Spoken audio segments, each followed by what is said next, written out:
footage, and now you're going to pick back up with, you got assigned to the B-52s. Signed to which? You got assigned 24s. to the B-24s. B-24s. Okay. I wasn't. That's it. Well, wait till you see. Anyways, we were shocked. All of us were shocked that we were going to be B-24 pilots or B-24 crews. Now, the navigators and bombardiers, of course, knew that they were going to be in bombers, but the pilots weren't. And it just so happened that the routine that we would have would be that we would have to check in daily by a sound off, just sound off, because they had no room or didn't know what to do with us all at one time either, because they had an awful lot to contend with. While I was waiting to get orders, so to speak, I went through bombardier training. I went to all kinds of training, that the bombardiers would take as refresher training. We went through it while we were waiting, because they all thought that we were going to be bomber pilots. And what happened was that one of the guys in my outfit, his father was a congressman, and he wrote to his dad and talked to him on the phone and said, "Hey, Dad, somebody screwed up.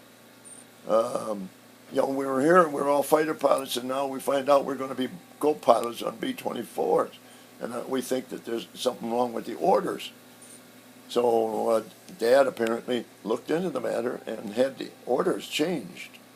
And so there was also the same 115 fighter pilots had different orders to go back and be assigned to fighter bases instead of to bomber bases, which was a lucky break for us. It really was.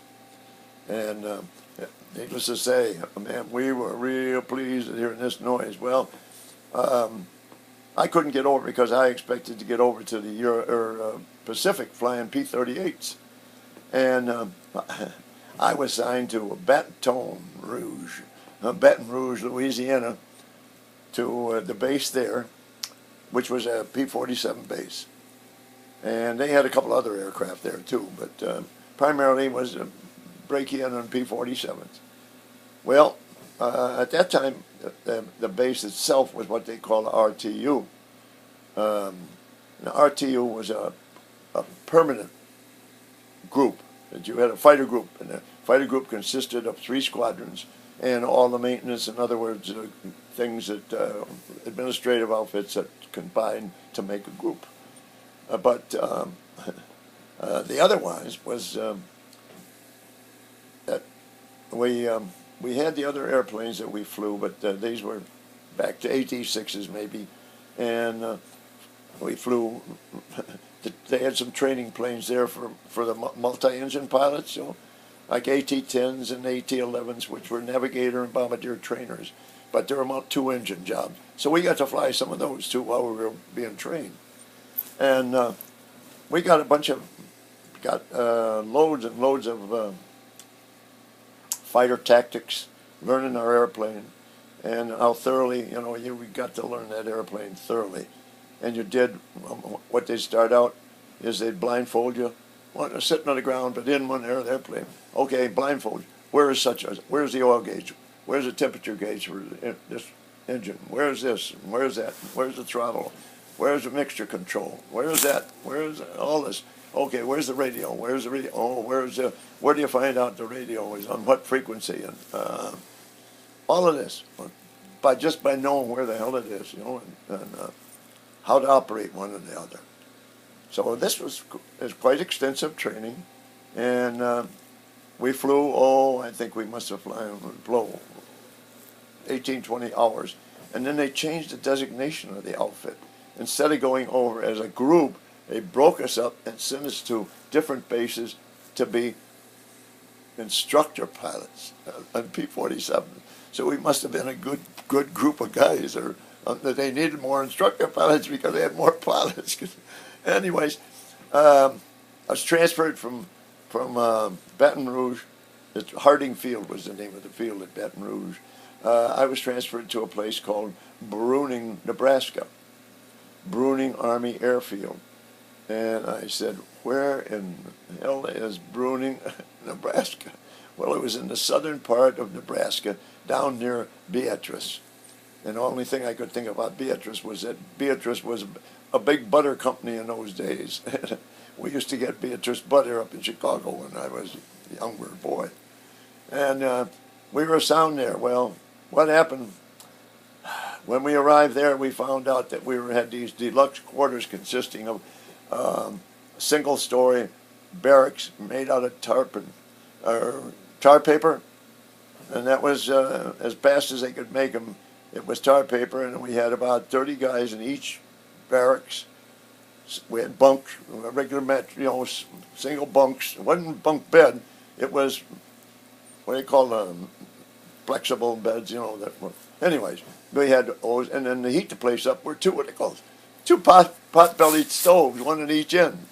And we did have fuel oil, but mostly by coal or wood. We heated these places, and it was colder than Hades when we were there. This was, still in March, and it was cold. Anyways, I was so good, I guess, that I didn't realize that I ended up an instructor pilot on the P-47s. And that's certainly something that none of us that got sent there. There was about 10 of us. Funny thing about that, of about the 10 guys that were, I think 5 or 6 of us, I think, had been together all through our cadet training. No matter where we went, we all went to the same place. Unusual as heck. And we all ended up at Bruning, Nebraska. And what we did, we all got in the first list of going overseas, to fight the war, really. And as soon as the group came in, the new group, we worked it with the base commander that we'd like to get on the list to go out. But anyways, we finagled it. How we did, I won't mention, but we did. We all got sent to I can't think of the name of it right now, but they call it a center, where we were. Oh my goodness gracious! It was up in. Well, I'm getting ahead of my story. Anyway, we while at Bruning, Nebraska, we flew off a tar paper strip. Can you imagine that?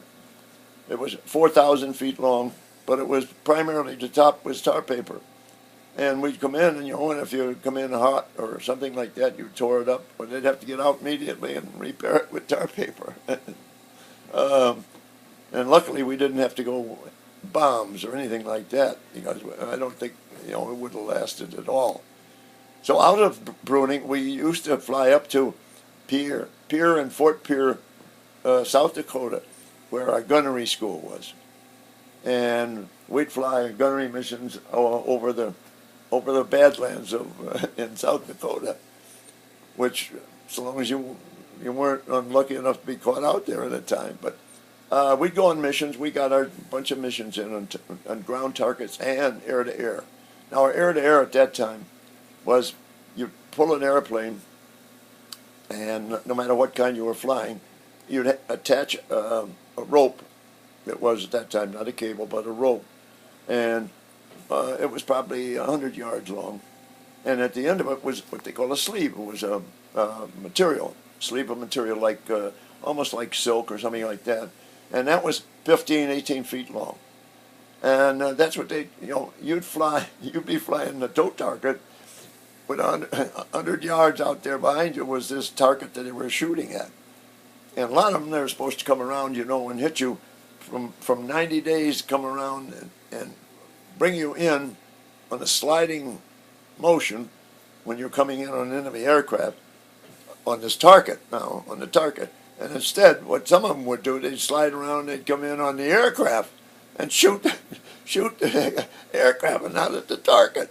So it was not one nice job, I'll tell you. It was one scary job flying those tow targets. And we all had to take turns doing this, too, by the way. And what you did, you had marked bullets and different colored bullets, so the guys could tell which one was hitting which. And then when a group of 3 would get through, then they'd come down, land, change targets, and then so they'd be able to count what was going on. And that was a continuing deal. And I flew targets with A-24s, which was a Navy dive bomber, and it had the whole flaps, the Swiss cheese flaps on it. If you've seen that probably in motion pictures, that was one of the airplanes, and also a hill diver, a Navy hill diver, which was a good big airplane to pull tow targets in. Nice to go on cross country trips, but not too nice to fly tow targets, because some of them would actually hit the aircraft. You know, these guys weren't, came around too far, and they almost got behind you. You couldn't miss, so you got behind you. So that was a scary assignment that we had to do on those times. And then finally we got real good, I guess. We flew all kinds of missions in Dakota, South Dakota, and sometimes we'd have to be up early in the morning, like 5 o'clock. We'd have to be on the line in our aircraft, ready to start up, and it was pretty dark at that time too. So most of us have been out having a good time, getting half looped, and so on. Come back, and I think we were half drunk at the time. We'd have to get in there and take off, and first thing we do is get in the cockpit and put on our masks, oxygen mask, and turn it on to full 100% oxygen. And that way, you'd be surprised how fast it sobers you up, 100% oxygen. And that's what those two tanks are. But anyways, these are some of the things, the items that one remembers and how you did certain things. But it was still kind of hazy when you were doing the flying. Oh well, what we got away with as in those days as pilots was something else. All right, we finished our training as